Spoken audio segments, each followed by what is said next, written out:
Hello, I'm a mother of two children in my late 40s. After graduating from college, I went to work for a fashion company where I met my husband.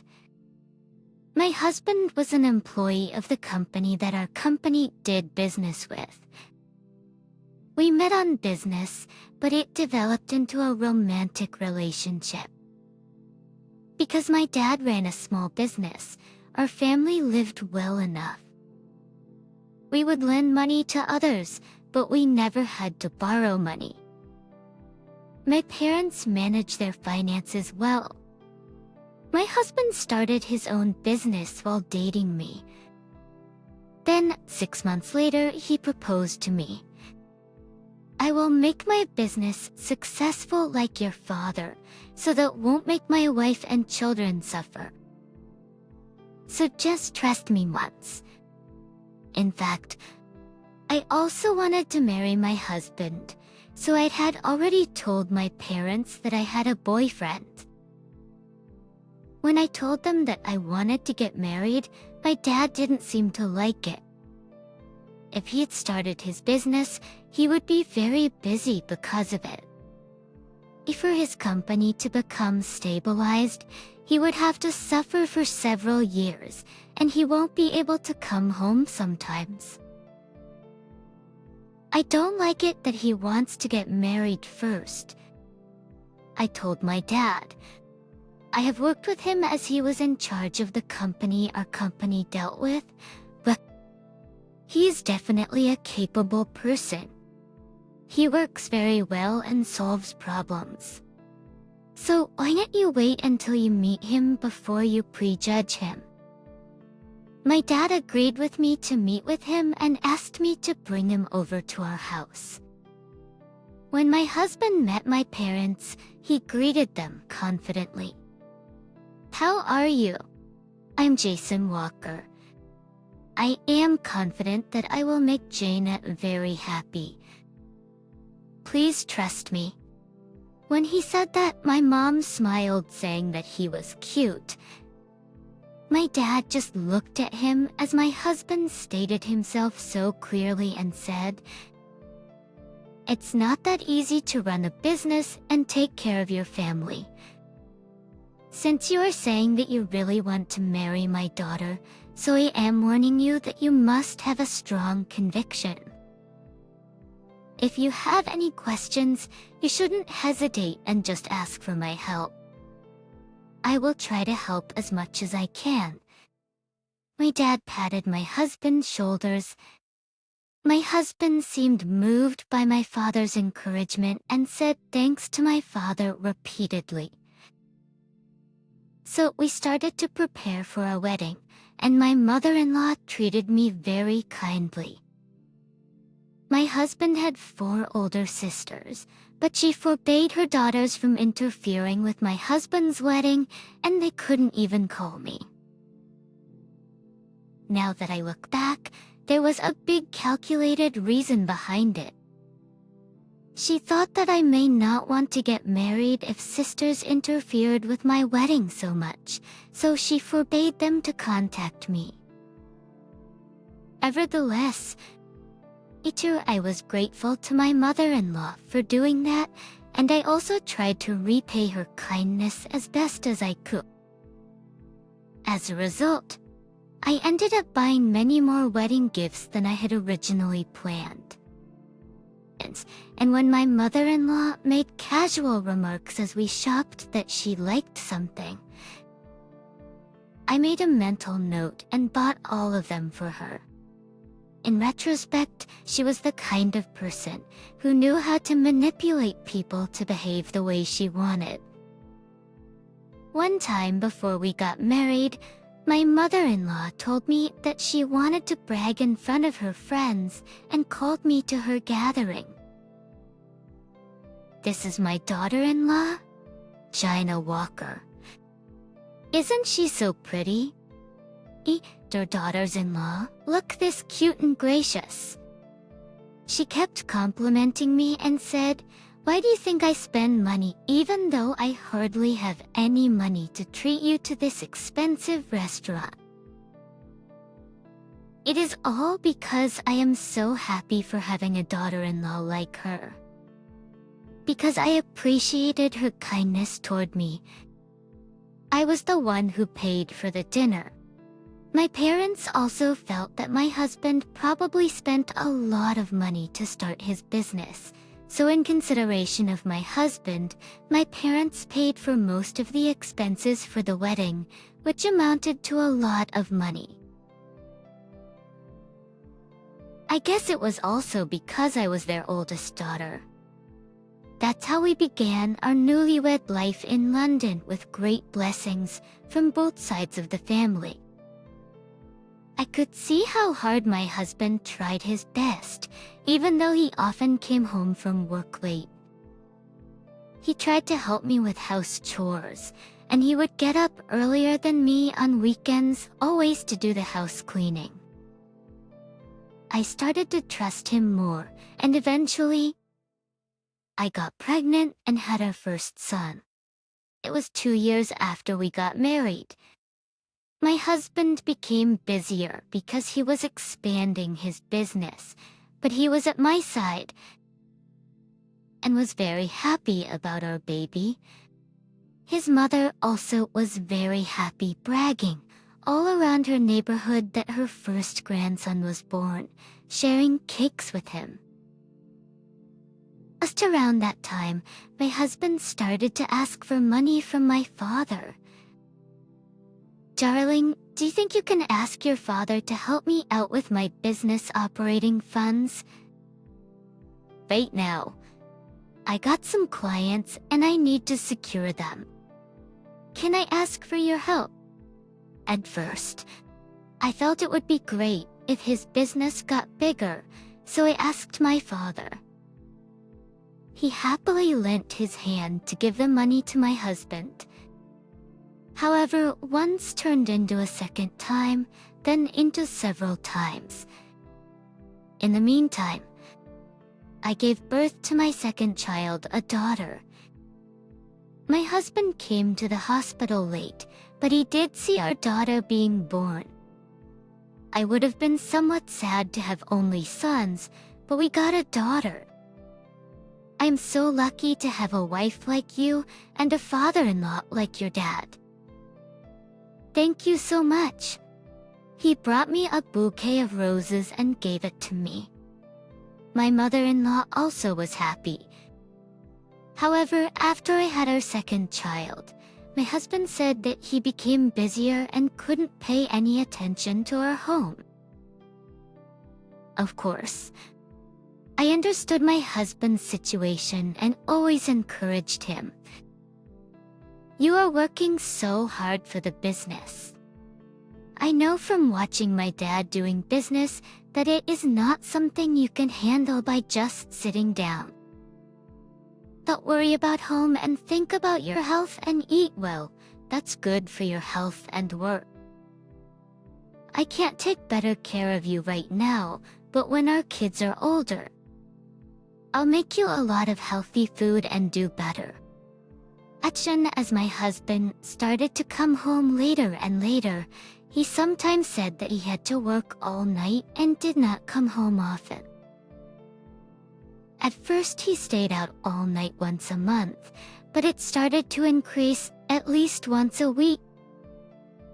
My mom became worried and said, "No matter how busy he is, he should come home and sleep at home.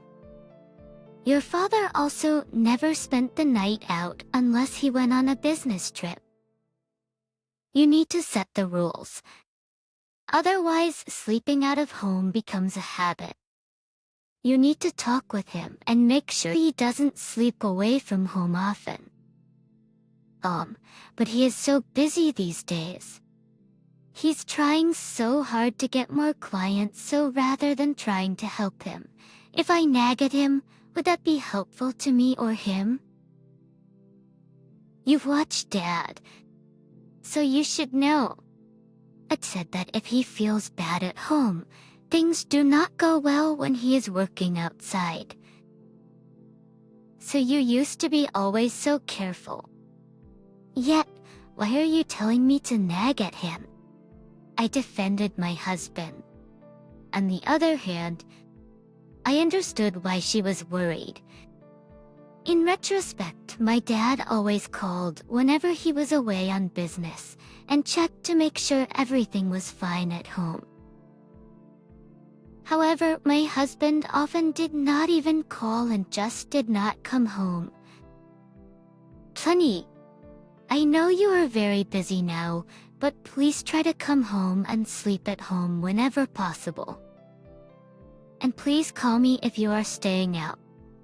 I worry about you since I don't know where you are doing what. Oh, I always think to call home, but when I'm working, I keep forgetting. I'll try to call you. He said that, but even after that, he hardly ever called home and stayed out all night and came home. Some days, he said he had to entertain his clients and came home so drunk that he couldn't even stand. I wondered if my husband was seeing another woman, but I tried to push those thoughts out because it would be disrespecting my husband who had shown me his efforts before. After that, my husband asked for more help from my father a few more times, and my father did his best to help my husband. However, my father's business started to have difficulties and the finances of my family started to deteriorate. My dad asked me, "Is your husband's business going well? If so, I'm wondering if I could get back some of the money I invested in him." But whenever my dad asked, my husband said, "I'm still having some difficulty. What should I do? Could you ask your dad to wait just a little longer?" He had waited all this time. "Please," my husband begged. My father and I trusted my husband and waited, but his situation didn't get any better. In the meantime, my husband again asked if he could borrow money from my family again. "It'll be too difficult this time. As you know, my dad's situation is not good." This time, he even asked if he could get his investment money back. "So, do you think he has any money to lend you? Right now, it is so important. Why does your dad all of a sudden be in such a situation? He nagged at me how to run a business on this and that, but it seems he hasn't done it properly for his own business, has he?" When he said that, I became angry and retorted, "Isn't that something you shouldn't say? When you do business, there are times it can be difficult. You do too. That's why you've been asking for money from my dad so many times. He said that to help you, but just because my dad can't help you now, how could you say such a thing?" Then my husband said, "I'm just saying that. I feel frustrated that's why.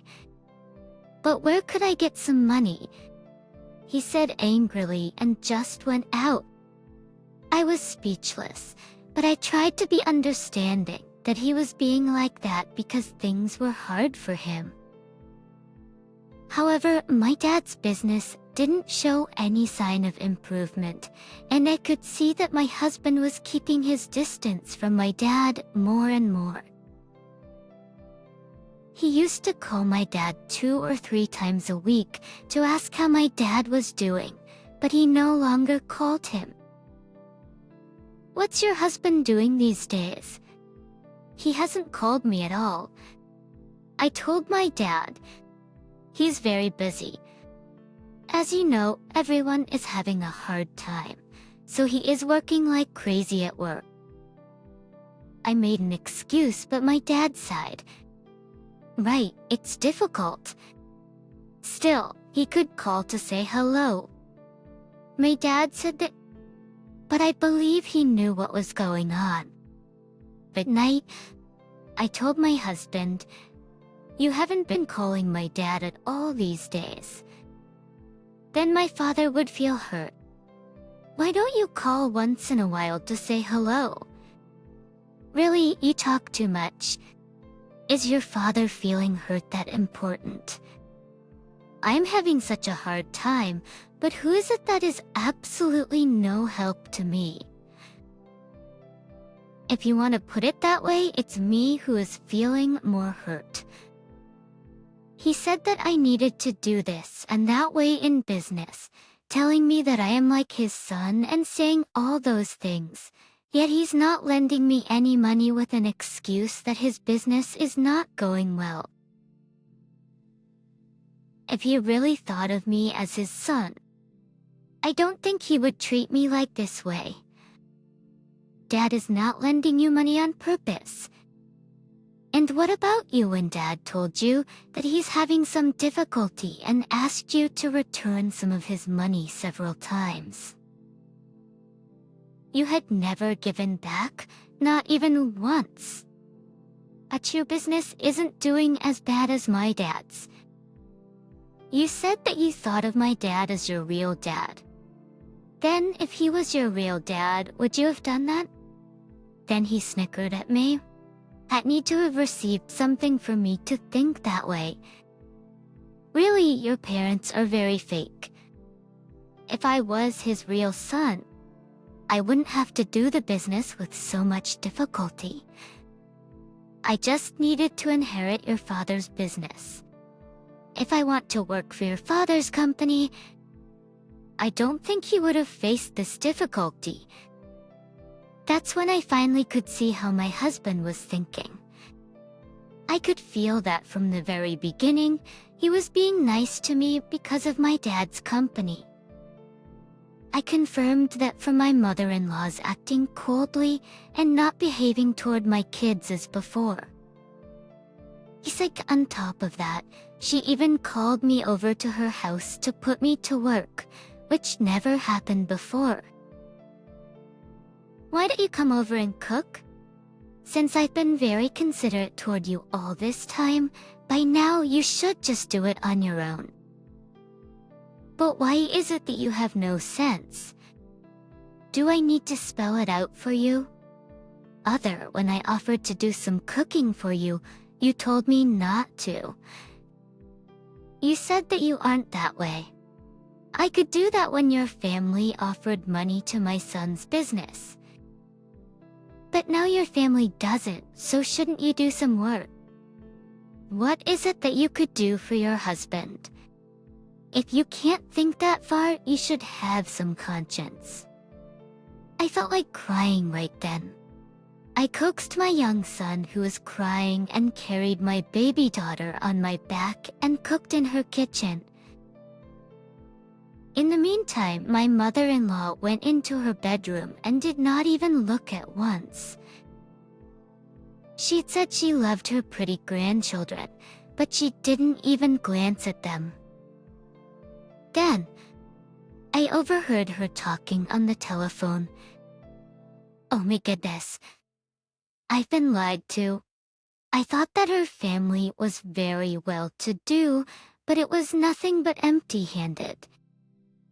She was bad-mouthing my family. That's when I thought of getting divorced.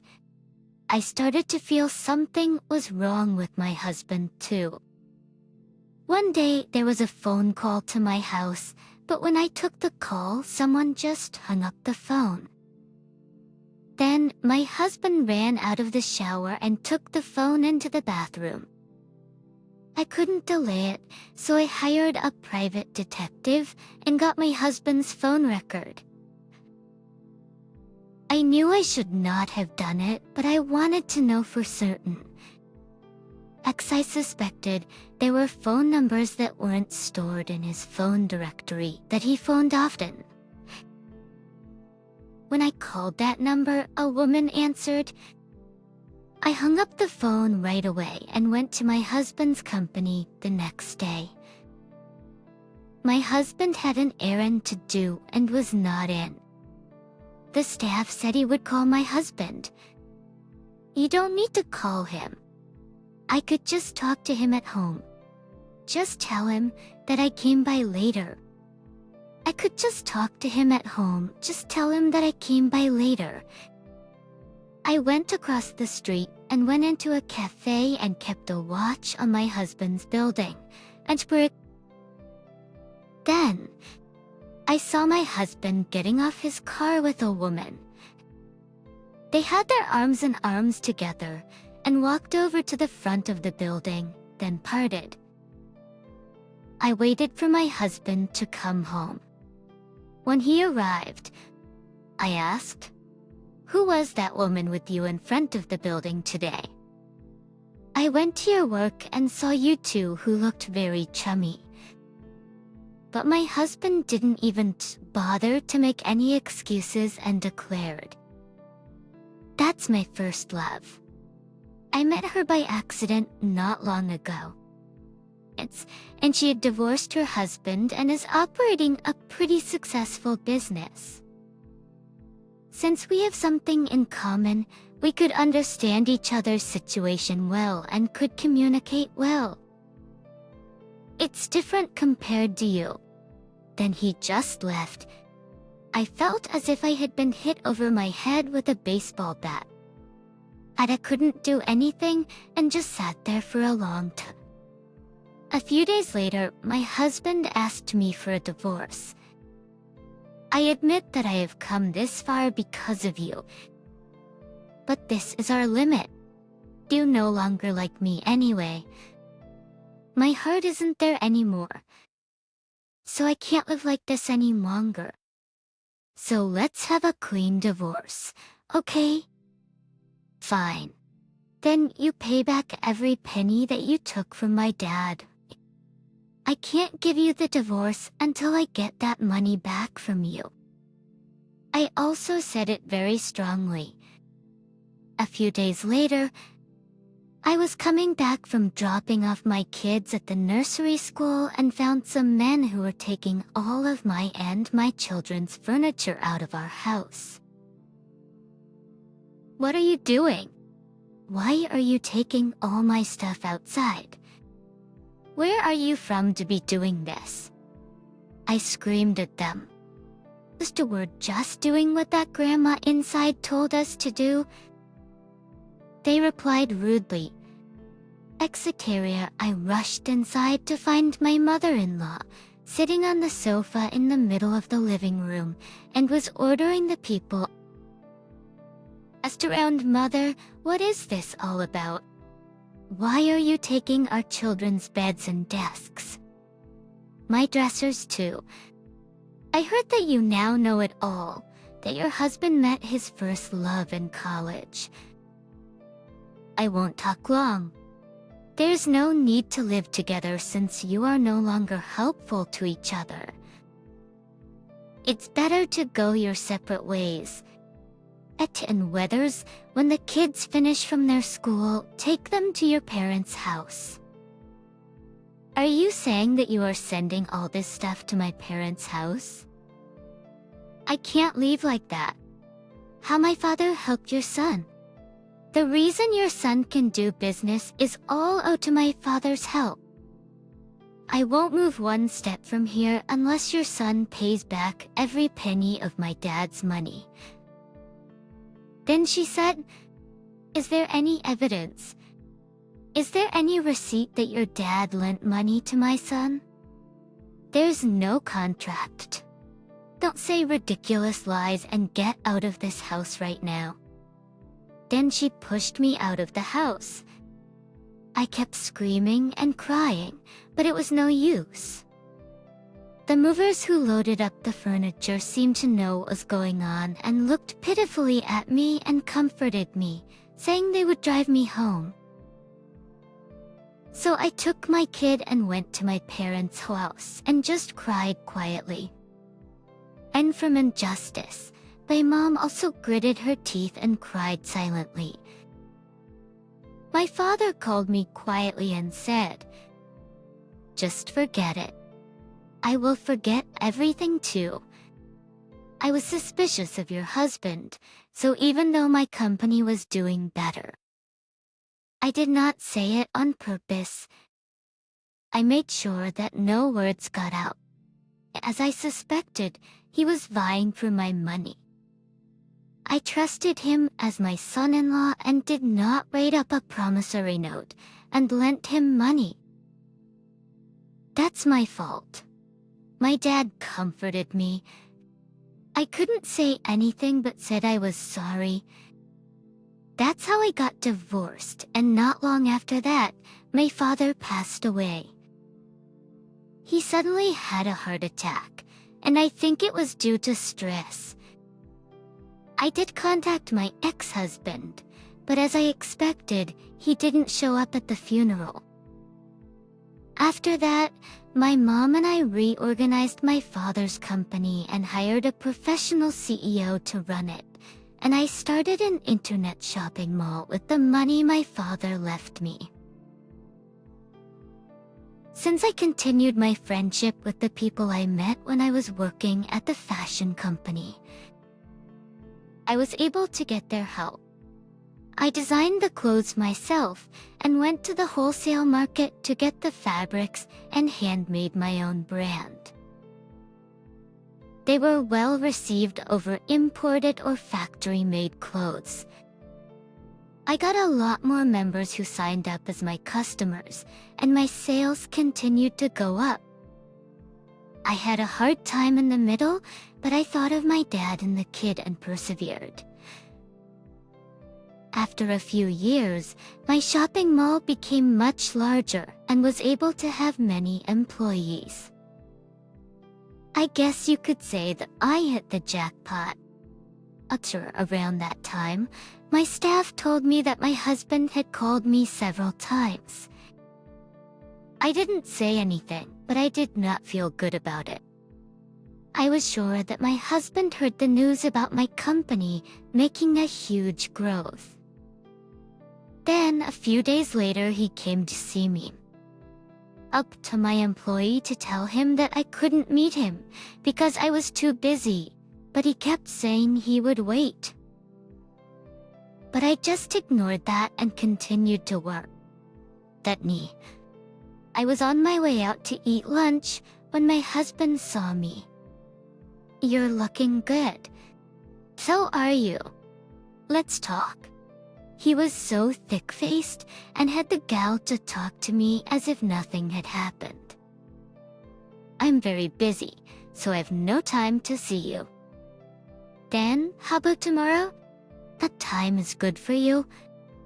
"It can't be tomorrow or the next. I don't have any time to see you in the future at all." Then he said, "You've changed. Now that you are successful, you are changing like this way." Then I replied, "How could I even match up to you, now that you sucked all the money out of someone else's father, and when his business looked like failing, you moved on to someone else? So you shouldn't say things like that." I said that in front of everyone to shame him. I figured that he won't come, but he came with his mother early next morning before even I arrived at work and took over my office. I became furious at the mother and the son who were exactly alike as to their presumptive thick-faced act. "You've become so successful. Congratulations. Are the children well? Why didn't they come over? They must have grown a lot now. You can't see them ever." As I didn't even reply to that and called my employees and scolded them. "How could you let anyone into my office like this? How could street vendors be here when the president hasn't even arrived?" Then my staff said, "That's because they kept insisting that she was your mother-in-law and he was your husband, so we couldn't." I called security and told them to throw them out immediately. Then my mother-in-law said, "How could you be like this? How could you call us the street vendors? I am definitely your children's grandma and he's their dad. Why don't you calm down and collaborate with your husband to grow your business?" How could a person be like that? What did you do when you thought our family had failed? How could you say something so easily out of that mouth? If you swallowed my dad's money, you should be sorry. Yet how dare you come here and cause trouble? A treat to do the business with that great new daughter-in-law of yours, who is so capable. Then my ex-husband said she lied to me. She said we should merge my company with hers, but she sold my business elsewhere and ran off with all the money. Now that you are doing well, let's get back together. But from the profit, I'll pay back everything I borrowed from your dad. We were good before, so let's try it. I have no such thought. You acted so mean when you thought my family went bankrupt. You're not even funny. Also, I just recorded everything you said. So I will send you a notice of the lawsuit filed against you. You better prepare to pay back my father's money. Then my security guards came in and dragged those two people out of my office. Honey, please give me one more chance. Please help me to restart my business. Darling, I'll be good to you this time. I could take care of your children. I slammed my door shut and came in. I hired attorneys to file lawsuits against them for not paying back my dad's money. Of course, I thought the evidence was weak, so it would be difficult, and the money wasn't returned at all. But I felt too angry to just let it go. I felt my dad would feel better if I did something about it. It was the same for my mom and me too. I am still raising my kid alone and running my business. My mom helps me out a lot in taking care of my kids. I don't even think about remarrying. Of course, there are more great husbands that are not in this world. But I want to decline any in-laws of someone else's husband. Now that I talk frankly about my story, I feel a lot better. Thank you for listening to my story.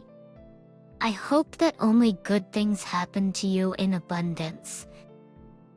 That indeed helps those who help themselves. Don't lose hope and keep on fighting. Please cheer for me and share your words of wisdom in the comments section. Clicking and subscribing would be a big help to me. Have a wonderful day.